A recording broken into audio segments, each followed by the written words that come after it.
Assalamualaikum warahmatullahi wabarakatuh. Perkenalkan, nama saya Mida Ferbiani. Di sini saya akan menjelaskan secara singkat mengenai materi auditing 1, mulai dari bab 8 sampai bab ke-13. Selamat menyaksikan.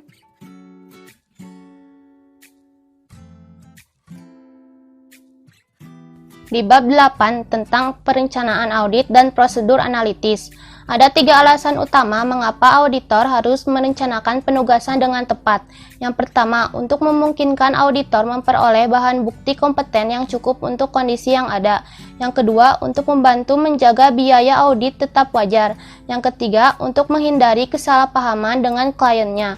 Risiko dalam audit terbagi menjadi 2. Yang pertama, risiko audit yang diterima adalah ukuran seberapa besar auditor bersedia menerima bahwa laporan keuangan akan salah saji secara material setelah audit diselesaikan dan pendapat wajar tanpa pengecualian telah dikeluarkan. Yang kedua, risiko inherent adalah ukuran penilaian auditor atas kemungkinan adanya salah saji yang material dalam suatu saldo akun sebelum mempertimbangkan keefektifan pengendalian internal. Perencanaan dan perancangan pendekatan audit. Yang pertama, menerima klien dan melakukan perencanaan audit awal. Perencanaan audit awal melibatkan 4 hal yang semuanya harus dilakukan lebih dulu dalam audit. Yang A, auditor memutuskan apakah akan menerima klien baru atau terus melayani klien yang lama. Yang B, auditor mengidentifikasi mengapa klien menginginkan atau membutuhkan audit. Informasi ini akan mempengaruhi bagian dari proses perencanaan selanjutnya. Yang C, untuk menghindari kesalahpahaman, auditor harus memahami syarat-syarat penugasan yang ditetapkan klien. Yang D, auditor mengembangkan strategi audit secara keseluruhan, termasuk staf penugasan dan setiap spesialis audit yang diperlukan. Yang kedua, memahami bisnis dan industri klien. Memahami aturan-aturan akuntansi yang khas dari industri tersebut, yaitu yang A, untuk mengevaluasi apakah laporan keuangan klien sesuai dengan prinsip akuntansi yang berlaku umum. Yang B, untuk mengidentifikasi risiko dalam industri yang akan mempengaruhi risiko audit yang dapat diterima. Yang C, agar dapat mengidentifikasi risiko bawaan. Yang ketiga, menilai risiko bisnis klien. A, risiko bahwa klien akan gagal dalam mencapai tujuannya. B, risiko bisnis klien dapat timbul dari banyak faktor yang mempengaruhi klien dan lingkungannya, seperti teknologi baru yang mengikis keunggulan kompetitif klien. Yang C, salah saji material dalam laporan keuangan. Yang keempat, melaksanakan prosedur analitis pendahuluan. Prosedur analitis pendahuluan dilakukan agar auditor dapat memahami dengan lebih baik bisnis klien. Prosedur yang dapat digunakan adalah dengan membandingkan rasio-rasio klien dengan industri atau kompetitor. Prosedur analitis dapat dilaksanakan pada salah satu dari ketiga waktu selama penugasan. Yang pertama, tahap perencanaan, yaitu untuk membantu menemukan sifat luas dan penetapan waktu prosedur audit. Yang kedua, tahap pengujian, yaitu sebagai pengujian substantif untuk mendukung saldo akun. Yang ketiga, tahap penyelesaian, berfungsi sebagai review akhir atas salah saji yang material atau masalah keuangan, dan membantu auditor mengambil pandangan objektif akhir pada laporan keuangan yang telah diaudit. Jenis prosedur analitis ada 5. Yang pertama, membandingkan data klien dengan data industri. Yang kedua, membandingkan data klien dengan data yang sama pada tahun sebelumnya. Yang ketiga, membandingkan data klien dengan hasil yang diharapkan yang telah ditentukan oleh klien. Yang keempat, membandingkan data klien dengan hasil yang diharapkan yang telah ditentukan oleh auditor. Yang kelima, membandingkan data klien dengan hasil yang diharapkan menggunakan data non-keuangan.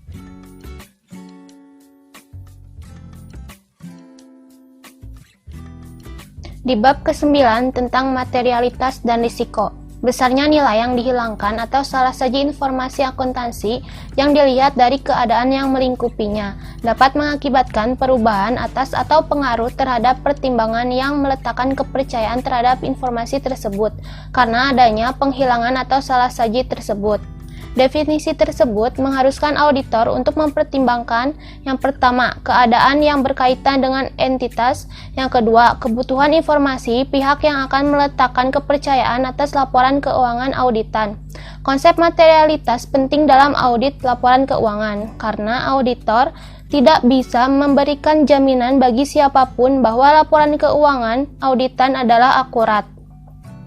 Pertimbangan materialitas terbagi menjadi dua. Yang pertama, pertimbangan kuantitatif, yaitu hubungan salah saji dengan jumlah kunci tertentu dalam laporan, seperti laba bersih sebelum pajak dalam laporan keuangan, total aktiva dalam neraca, total aktiva lancar dalam neraca, dan total ekuitas pemegang saham dalam neraca. Yang kedua, pertimbangan kualitatif, yaitu seperti kemungkinan terjadinya pembayaran yang melanggar hukum, kemungkinan terjadinya kecurangan, syarat yang tercantum perjanjian kredit dari bank, adanya gangguan dalam tren laba, dan sikap manajemen terhadap integritas laporan keuangan. Tingkatan materialitas.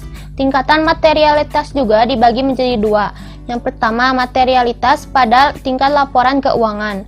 Laporan keuangan mengandung salah saji material jika laporan tersebut berisi kekeliruan atau kecurangan yang dampaknya secara individual atau secara gabungan sedemikian signifikan, sehingga mencegah penyajian secara wajar laporan keuangan tersebut sesuai prinsip akuntansi berterima umum. Yang kedua, materialitas pada tingkat saldo akun. Salah saji minimum yang mungkin terdapat dalam saldo akun yang dipandang sebagai salah saji material. Konsep materialitas pada tingkat saldo akun tidak sama dengan saldo akun material, yaitu dari besarnya saldo akun yang tercatat. Cara menerapkan materialitas. Auditor menggunakan materialitas yang pertama dalam perencanaan audit, yang kedua pada saat mengevaluasi bukti audit dalam pelaksanaan audit. Auditor perlu membuat estimasi materialitas karena terdapat hubungan terbalik antara jumlah dalam laporan keuangan yang dipandang material oleh auditor dengan jumlah pekerjaan audit yang diperlukan untuk menyatakan kewajaran laporan keuangan. Risiko audit. Risiko audit adalah risiko yang terjadi dalam hal auditor tanpa disadari tidak memodifikasi pendapatnya sebagaimana mestinya atas suatu laporan keuangan yang mengandung salah saji material. Semakin pasti auditor dalam menyatakan pendapatnya, semakin rendah pula risiko audit yang auditor bersedia untuk menanggungnya. Unsur risiko audit. Yang pertama, risiko bawaan, yaitu kerentanan suatu saldo akun atau golongan transaksi terhadap suatu salah saji material dengan asumsi bahwa tidak terdapat kebijakan dan prosedur pengendalian intern yang terkait. Yang kedua, risiko pengendalian. Risiko terjadinya salah saji material dalam suatu asersi yang tidak dapat dicegah atau dideteksi secara tepat waktu oleh pengendalian intern entitas. Yang ketiga, risiko deteksi, yaitu risiko sebagai akibat auditor tidak dapat mendeteksi salah saji material yang terdapat dalam suatu asersi. Risiko ini ditentukan oleh efektivitas prosedur audit dan penerapannya oleh auditor. Hubungan antara materialitas, risiko audit, dan bukti audit. Berbagai kemungkinan hubungan antara materialitas, bukti audit, dan risiko audit adalah sebagai berikut. Yang pertama, jika auditor mempertahankan risiko audit konstan dan tingkat materialitas dikurangi, auditor harus menambah jumlah bukti audit yang dikumpulkan. Yang kedua, jika auditor mempertahankan tingkat materialitas konstan dan mengurangi jumlah bukti audit yang dikumpulkan, maka risiko audit menjadi meningkat. Yang ketiga, jika auditor menginginkan untuk mengurangi risiko audit, auditor dapat menempuh salah satu dari tiga cara berikut. Yang pertama, menambah tingkat materialitas, sementara itu mempertahankan jumlah bukti audit. Yang kedua, menambah jumlah bukti audit yang dikumpulkan, sementara itu tingkat materialitas tetap dipertahankan. Dan yang ketiga, menambah sedikit jumlah bukti audit yang dikumpulkan dan tingkat materialitas secara bersama-sama.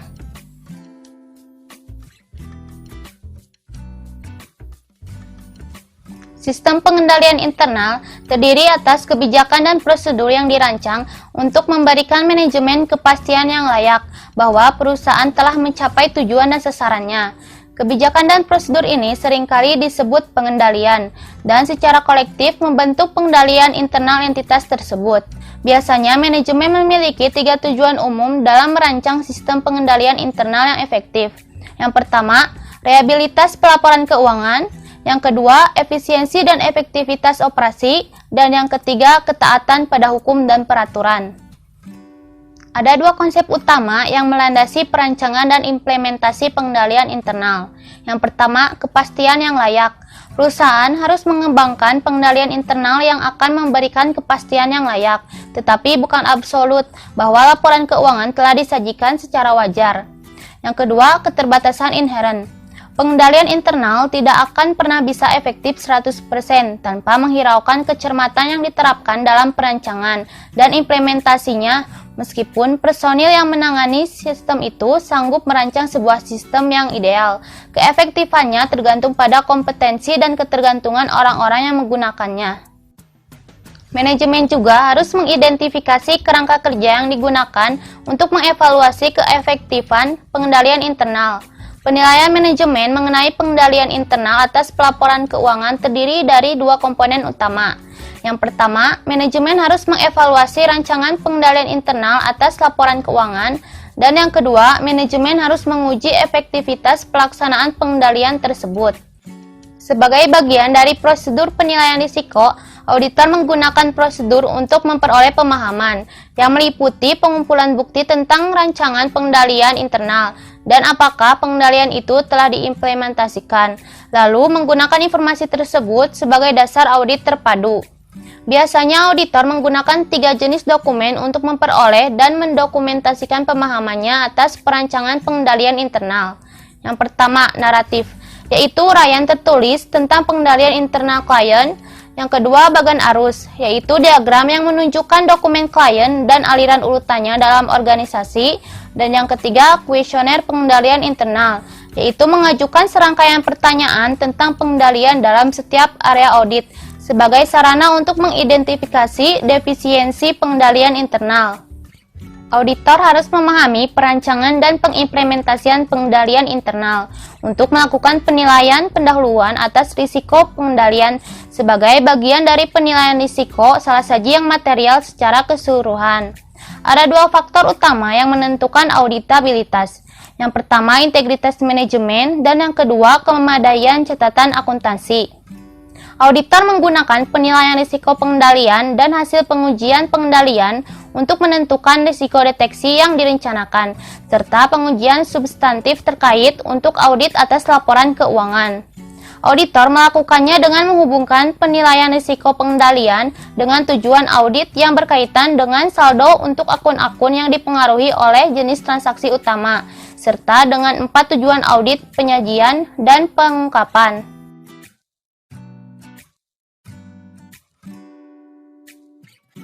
Kecurangan adalah tindakan ilegal untuk memenuhi kepentingan pribadi atau kelompok, baik dalam bentuk penyalahgunaan wewenang, penyembunyian kebenaran, pemakaian dokumen, maupun dalam bentuk pelanggaran kepercayaan. Dalam konteks audit atas laporan keuangan, kecurangan didefinisikan sebagai salah saji laporan keuangan yang disengaja. Ada 2 jenis kecurangan. Yang pertama, pelaporan keuangan yang curang adalah salah saji atau pengabaian jumlah atau pengungkapan yang disengaja dengan maksud menipu para pemakai laporan tersebut.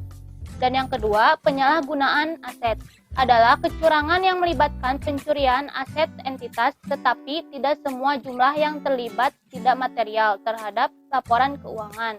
Akan tetapi, pencurian aset perusahaan seringkali mengkhawatirkan manajemen tanpa memperhatikan materialitas jumlah yang terkait karena pencurian bernilai kecil menggunung seiring dengan berjalannya waktu. 3 kondisi kecurangan yang berasal dari pelaporan keuangan yang curang dan penyalahgunaan aset diuraikan dalam SAS 99 KU 316. Ketiga kondisi ini disebut sebagai segitiga kecurangan. Yang pertama, insentif atau tekanan. Manajemen atau pegawai lain merasakan insentif atau tekanan untuk melakukan kecurangan. Yang kedua, kesempatan. Situasi yang membuka kesempatan bagi manajemen atau pegawai untuk melakukan kecurangan. Dan yang ketiga, sikap atau rasionalisasi. Ada sikap, karakter, atau serangkaian nilai-nilai etis yang membolehkan manajemen atau pegawai untuk melakukan tindakan yang tidak jujur, atau mereka berada dalam lingkungan yang cukup menekan yang membuat mereka merasionalisasi tindakan yang tidak jujur. Aktivitas internal auditor adalah melakukan asesmen terhadap governance serta membuat rekomendasi secara tepat untuk meningkatkan proses governance yang mencakup yang pertama, mendorong penerapan prinsip-prinsip etika dan tata nilai dalam organisasi. Yang kedua, memastikan efektivitas dan akuntabilitas kinerja manajemen, mengkomunikasikan secara efektif risiko dalam bidang-bidang kritikal organisasi serta SPI yang diperlukan untuk mengatasinya. Dan yang ketiga, meningkatkan kualitas komunikasi dalam organisasi, baik komunikasi internal organisasi maupun komunikasi eksternal organisasi. Berikut ada beberapa metode pencegahan kecurangan. Yang pertama, pembelakuan praktik audit internal yang independen, objektif, dan kuat. Yang kedua, pembelakuan standar etika dan integritas pegawai. Yang ketiga, pemantauan secara aktif terhadap manajemen oleh pihak-pihak yang bertanggung jawab dalam masalah governance atau komisaris. Yang keempat, penurunan peluang dan tekanan yang bisa menimbulkan kecurangan melalui laporan keuangan. Dan yang kelima, pembatasan rasionalisasi fraud melalui training secara rutin tentang permasalahan fraud. Dalam membuat perencanaan investigasi fraud, harus dipertimbangkan metode untuk yang pertama, pengumpulan data, seperti pemantauan secara cermat, interview, atau pernyataan tertulis. Yang kedua, pendokumentasian bukti. Pertimbangkan aturan legal tentang dokumentasi bukti serta penggunaan bukti untuk keperluan bisnis. Yang ketiga, menentukan luas kecurangan. Yang keempat, menentukan pola dan teknik kecurangan. Dan yang terakhir, evaluasi penyebab kecurangan. Identifikasi pelaku kecurangan.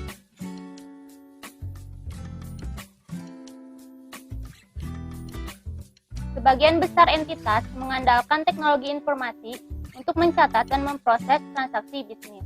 Akibat kemajuan teknologi informasi yang luar biasa, perusahaan yang relatif kecil pun bahkan menggunakan komputer pribadi dengan perangkat lunak akuntansi komersial untuk menjalankan fungsi akuntansinya.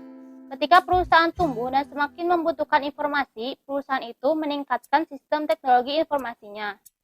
Perubahan pengendalian internal yang diakibatkan oleh pengintegrasian teknologi informasi ke dalam sistem akuntansi.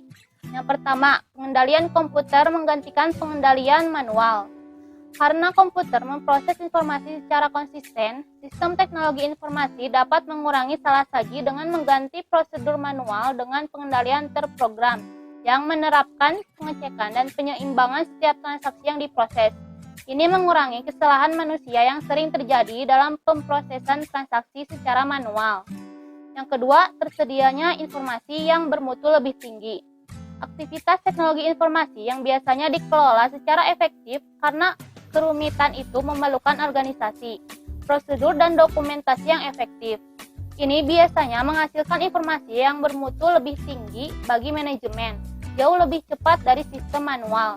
Secara merasa yakin atas keandalan informasi yang dihasilkan oleh teknologi informasi, manajemen cenderung menggunakan informasi tersebut untuk membuat keputusan manajemen yang lebih baik. Meskipun teknologi informasi dapat meningkatkan pengendalian internal perusahaan, hal itu juga dapat mempengaruhi risiko pengendalian perusahaan secara keseluruhan. Banyak risiko dalam sistem manual dapat dikurangi dan dalam beberapa kasus malah dihilangkan. Namun, akan tercipta risiko baru yang spesifik pada sistem teknologi informasi yang selanjutnya dapat menimbulkan kerugian yang besar jika diabaikan. Risiko khusus pada sistem teknologi informasi meliputi yang pertama, risiko pada perangkat keras dan data. Meskipun teknologi informasi memberikan manfaat pemrosesan yang signifikan, hal itu juga menciptakan risiko yang unik dalam melindungi perangkat keras dan data, termasuk potensi munculnya jenis kesalahan baru. Risiko khusus ini mencakup hal-hal sebagai berikut. Yang pertama, ketergantungan pada kemampuan berfungsinya perangkat keras dan lunak. Yang kedua, kesalahan sistematis versus kesalahan acak. Yang ketiga, akses yang tidak sah. Yang keempat, hilangnya data. Yang kedua, jejak audit yang berkurang. Salah saji mungkin tidak terdeteksi dengan meningkatnya penggunaan teknologi informasi akibat hilangnya jejak audit yang nyata, termasuk berkurangnya keterlibatan manusia. Selain itu, komputer juga menggantikan jenis otorisasi tradisional dalam banyak sistem teknologi informasi. Dan risiko yang terakhir, kebutuhan akan pengalaman teknologi informasi dan pemisahan tugas teknologi informasi. Sistem teknologi informasi mengurangi pemisahan tugas tradisional, seperti otorisasi, pembukuan, dan penyimpanan, dan menciptakan kebutuhan akan pengalaman teknologi informasi tambahan. Standar auditing menguraikan dua kategori atas pengendalian sistem teknologi informasi. Yang pertama, pengendalian umum. Seringkali diterapkan atas dasar entitas yang luas dan mempengaruhi banyak aplikasi perangkat lunak yang berbeda. Auditor akan mengevaluasi pengendalian umum untuk perusahaan secara keseluruhan. Dan yang kedua, pengendalian aplikasi. Berlaku bagi pemrosesan transaksi seperti pengendalian atas pemrosesan penjualan atau penerimaan kas. Auditor harus mengevaluasi pengendalian aplikasi untuk setiap kelas transaksi atau akun, di mana auditor berencana mengurangi resiko pengendalian yang ditetapkan, karena pengendalian teknologi informasi akan berbeda di antara kelas-kelas transaksi dan akun. Pengendalian aplikasi hanya akan efektif jika pengendalian umum efektif.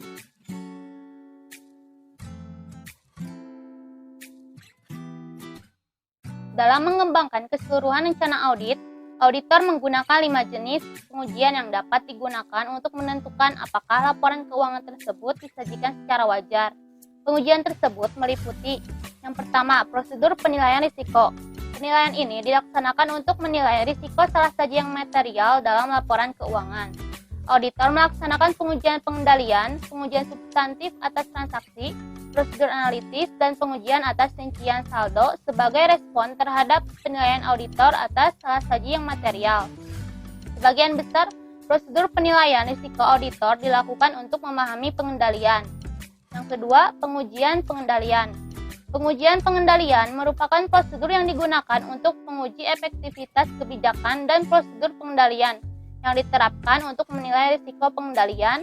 Pengujian ini meliputi jenis prosedur audit sebagai berikut. Yang pertama, meminta keterangan dari personil klien. Yang kedua, menguji dokumen, arsip, dan laporan. Yang ketiga, mengamati aktivitas yang terkait dengan pengendalian. Dan yang keempat, melaksanakan kembali prosedur klien. Pengujian substantif atas transaksi. Pengujian substantif adalah prosedur yang dirancang untuk menguji salah saji dolar atau salah saji moneter yang secara langsung mempengaruhi kebenaran saldo laporan keuangan. Jadi, pengujian substantif atas transaksi merupakan prosedur yang digunakan untuk menguji salah saji moneter untuk menentukan apakah tujuan audit terkait dengan transaksi telah terpenuhi. Yang keempat, prosedur analitis. Prosedur analitis melibatkan perbandingan jumlah yang tercatat dengan harapan yang dikembangkan oleh auditor. Dua tujuan yang paling penting dari prosedur ini dalam mengaudit saldo akun adalah menunjukkan salah saji yang mungkin dalam laporan keuangan dan memberikan bukti substantif. Yang kelima, pengujian rincian atas saldo. Pengujian rincian atas saldo berfokus pada saldo akhir buku besar baik untuk akun neraca maupun laporan laba rugi. Pengujian rincian atas saldo dapat membantu dalam menetapkan kebenaran moneter akun-akun yang berhubungan. Pengujian ini sangat penting karena bukti-bukti biasanya diperoleh dari sumber independen dengan klien dan dianggap sangat dipercaya. Ikhtisar proses audit. Fase yang pertama, merencanakan dan merancang pendekatan audit. Fase yang kedua, melaksanakan pengujian pengendalian dan pengujian substantif atas transaksi. Fase yang ketiga, melaksanakan prosedur analitis dan pengujian rincian saldo. Dan fase yang keempat, menyelesaikan audit dan mengeluarkan laporan audit. Sekian materi yang dapat saya sampaikan. Mohon maaf bila masih banyak kesalahan. Wassalamualaikum warahmatullahi wabarakatuh.